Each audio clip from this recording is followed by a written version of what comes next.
Good morning and welcome to the Haven Financial Group radio show. I'm Larry Kallevig, founder and CEO of the Haven Financial Group. We appreciate you listening. We have Glenn Ramey on here today. Glenn Ramey, our insurance specialist at Haven Financial Group. Kim, good to be with you. And I want to encourage listeners, if they have any questions, anything resonates, give us a call today, next week, whenever it is, 612-504-8400. Or visit us online at havenfinancialgroup.com. All kinds of tools, classes, all kinds of events. And again, good to be with you, Kim. Well, it's great to be with you. And can I take a moment to say Happy Father's Day? Happy Father's Day. Happy Father's Day, Glenn. Thank you. Happy Father's Day, Glenn. I hope you guys have a wonderful day and that your children treat you especially nice. Well, I hope they do every day, but especially nice on Father's Day. Yes. I always like to remind my husband on Father's Day, you're not my dad. So Don't look my way. You got two others. So happy Father's Day to all fathers out there. Enjoy your day. Absolutely. Looking forward to this segment. Glenn, always great to have you and to hear your insights. So we're really glad you could be with us today. And we're talking health, happiness, and retirement. And it feels like to me, if you have your health, then you're on your way to happiness in retirement. And if you don't have your health or you don't have health issues taken care of, that certainly can hamper your happiness in retirement. We're going to talk about covering the cost of your health care. We're going to talk about living healthy and saving money, adjusting to retirement lifestyle. And then we'll wrap things up today with how stable finances can mean a happy and healthy retirement. Larry, we say this all the time. Your money is a really important part of retirement. Yes. And you guys at Haven Financial Group, you work very hard to help people make sure their money is in the right places and that it benefits them in retirement. But happiness is based on a whole lot of things. And I know that you talk with your clients about that all the time. We do, because we see the good, the bad, the ugly when folks retire, and unfortunately, life's calendar doesn't cooperate and health doesn't cooperate, and all of a sudden things go bad right off the bat in retirement, and it's really unfortunate. You know, this week I was with a quarterly review with one of my clients, Wendy, and then she came in, she retired in September. Her and her husband got a great plan. You know, they were savers, they were disciplined, but we spent the first 15, 20 minutes just discussing, Wendy, how's the transition to retirement? Oh, it's great. You and your husband having fun? Oh, we sure are. It was just fun to hear her transitioning to retirement and just enjoying it so very much. Health has been hung in there. That was fun to listen to. And it was very much, I think, it could have been the next meeting, actually, where I had clients come in. It was the polar opposite. And what a stark contrast between the two. So we just can't take it for granted. Sure. Quality of life, you know, is important. Money isn't the end all be all. It helps with everything. But we see these circumstances, and it can be personal. It really can. So this is a good show today we're going to have. Yeah, absolutely. Well, let's talk to Glenn a little bit about this because, Glenn, one of the things, you know, maybe we can't directly affect what happens to us when it comes to our health, but we certainly can try to take care of it if it does happen. And having the proper health care in retirement might be one of those things that people just don't think about. All their lives, they've had, you know, these healthcare plans, and they don't think about, you know, the steps they need to take and just how important it is once you get into retirement. Yeah, I wouldn't disagree with that sentiment at all. It's about planning, right? It's all about the preparation and planning, being prepared for the potential cost you'll be facing in healthcare as part of that retirement conversation. When we look at the core of Medicare, Part A of Medicare, those inpatient benefits in the simplest terms I can give it to you, that we prepay with taxes that comes to us at no cost, as long as us or our spouse have 10 years of working history or 40 quarters of working history. And then Part B, that one that has a premium to it, our outpatient benefits of Medicare. And today that national premium being $202.90 per month. And then that's just the base. You're going to add further to that with those Medicare Advantage plans, Medicare supplement policies.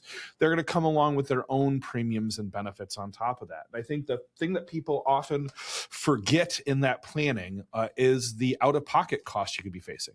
it's not just premiums, right? Premiums for sure are the base of what you're going to pay, but depending on your health going through retirement, you're going to face out of pocket on medication costs, out of pocket on doctoring costs, changes over time to the cost of insurance on top of that. And are we incorporating those numbers into that planning? Are we prepared for the potential 2,000 additional costs per year because one new expensive medication got added to our list? Absolutely. Yeah, I do think that people forget that healthcare in retirement is not free. It really No. isn't. Yeah, not only free, we forget that as we, again, sad news that we don't get healthier as we age, right? And that our experience with healthcare prior to retirement isn't going to be our experience with healthcare in retirement, right? We might be used to maybe one major healthcare event every 5 to 10 years for us, where we have a hospitalization or a surgery. But the likelihood of getting a chronic illness in retirement, and one that needs to be managed for the remainder of your life, becomes far more likely, not hopefully to everybody, but does happen. And that's going to have its own healthcare costs that come along with it. Sure, absolutely. Let's talk a little bit about when somebody comes in and, they're 62 and they plan to retire at 65. Their Medicare really, it clicks in at 66, correct? Is that right, Glenn? 65. 65. Okay, it is 65. Birth month of 65. Thank you very much. So talk about just what kinds of things people need to start thinking about when they're, 62, 63 years old, as they're looking ahead to getting on Medicare. Yeah, I think one of the biggest things that needs to be done there is budgeting, right? Are we incorporating the cost of healthcare into that retirement budget as we're moving into it? Are we preparing for it with the tools that are available to us? Some of us might have things like health savings accounts or HSAs offered by our employer. Are we taking advantage of those tax-free benefits by putting money into an HSA tax-free, letting it grow tax-free, and taking it out tax-free to pay for not just medical expenses like we're used to while we're working, but Medicare premiums? Like one example people don't often realize is that Part B monthly cost I just mentioned, that $202 a month, could be something you're using your HSA to pay for and getting those dollars tax-free to do it. Which is great. Now, you talk about the gap. Sometimes there's a gap. Will you explain what that gap is and what people need to do to fill that gap? Yeah. So for some individuals, we might exit prior to 65, might retire prior to 65, right? And we're not yet eligible for Medicare. So we got to bridge this gap from age 62 or 63 all the way to age 65. We're going to look at our COBRA options. How can we extend that insurance to the employer? Does that make sense? Are we better off going and buying an individual plan? Maybe our income after retiring qualifies us for tax credits through the Affordable Care Act that can make those insurance premiums more affordable for us, like making those comparisons there. And then, by the way, once we get to Medicare, right, we have the gap to fill from what Medicare gives us to what we need in full coverage. And that's where those Medicare Advantage, Medicare Supplement, Medigap conversations come into play. Right.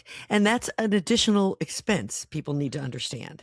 Yeah, it's on top of, I say, right? That base of Medicare Part B, that $202.90. Sure, that might be all that you're paying for healthcare with a zero premium and Medicare Advantage plan, but the majority of us are going to pay a little bit more for some health insurance. And we might be adding another 100 to 300, 400 more on top of that base cost to have our premiums paid for in Medicare.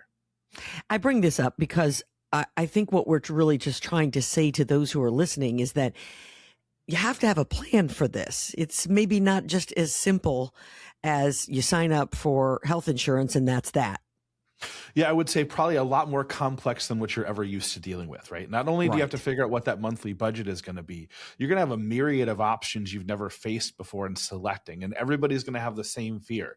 Am I going to pick the right one that's going to help me when I really need it, right? When I do get sick, when that event happens, have I picked the right insurance for that, right? And that's where that consultation comes into play, sitting down and learning and educating you on those things months, years prior to actually having that conversation, so you're not going into this blind. Yeah, absolutely.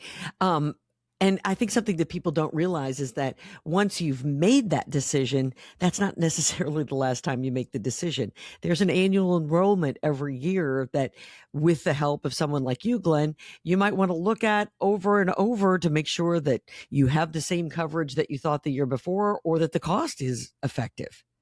Yeah, so every year Medicare gives you the right to review certain Medicare policies during what's called the annual enrollment period. October 15th to December 7th is that window to review and change your insurance options for the next calendar year. And I would say far too many get a little complacent in their selections and they don't shop it out to chase savings, right? Mm-hmm. One area that you're going to find that you really can try to chase those savings in Medicare and in your healthcare cost is on the prescription drug reviews. It's on making sure that your prescription drug coverage is the best for what you're using it for, right? And those things can be changing from year to year with companies and plans. Absolutely.